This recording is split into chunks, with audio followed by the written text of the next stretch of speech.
Welcome to Full Bore. Today we're going to be working on a 2003 Mitsubishi Eclipse V6 3.0. We're going to be focusing on the rear struts. So as per usual, get your car up on jack stands so you can get the back end up in the air. And we're going to talk about how we're going to go about disassembling the car so that you can put new struts in. So first we need to locate where we are going to disassemble the struts from the vehicle and the strut towers in the rear. So I'm going to hand this off over to our friend Jeff, and he's going to show you what we're looking for here in the back. All right, so this is on the driver's side of the vehicle. You can see that it's located here in the back. It's right underneath where that comes down onto it. There are two bolts. Uno, dos.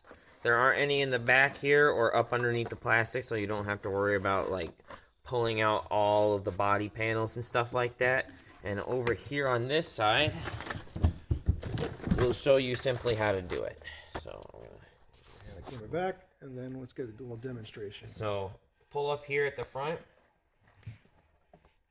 and you're just gonna pull it back. They're metal tabs, so you don't really have to worry about breaking them. It doesn't have the rubber piece on top on this one, unfortunately. But normally you would have to pull this rubber cover up out of here, and you get to that, but you really don't need to. But 1, 2, just like last time. Now we need to take a look at what we're doing down below at the knuckle. So back here we have a single bolt going into this bushing, and probably can't get you the best angle here, but we're really only looking at one thing. It's going to be a bit of a tight squeeze if you're attempting to use an impact gun.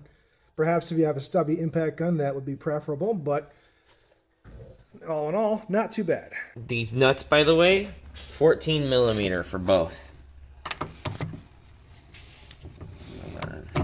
It's being stubborn. There we go. All right, we're gonna put that on. So down here, it's a bit of a tight fit. The socket you're looking for is a 17 millimeter. You're going to use a shallow end and a universal joint with an extension, so you can use your impact gun on the back of it. And you'll be coming out down below this arm right here, and we're going to try using the impact and see if we got enough beans to get that off.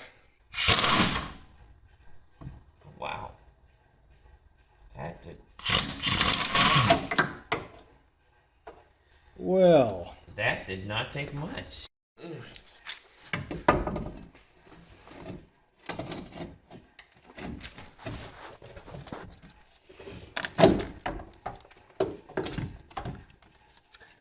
That is the safe route, ladies and gentlemen. down and under. So this is the bolt that was holding the strut bushing onto this knuckle.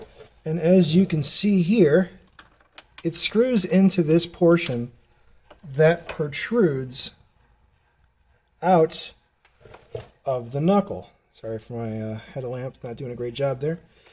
So just keep that in mind, that we got to slide the new one over that. Okay, so the simplest way to get this on is to first fish it up through the strut tower, get the nuts in place, then come back down. And then you're going to want a friend to pull down from the drum here. And that's going to give you just enough flex on this joint to slide that bushing over the part of that knuckle so you can get the bolt back on. So the torque spec for the bottom strut down here, the one bolt, is 73 foot-pounds. Torquing the spec should be pretty simple. Well, there we go. We have hit 73 foot-pounds. All right. Now the torque spec for the nuts up top on the strut is 33 foot-pounds.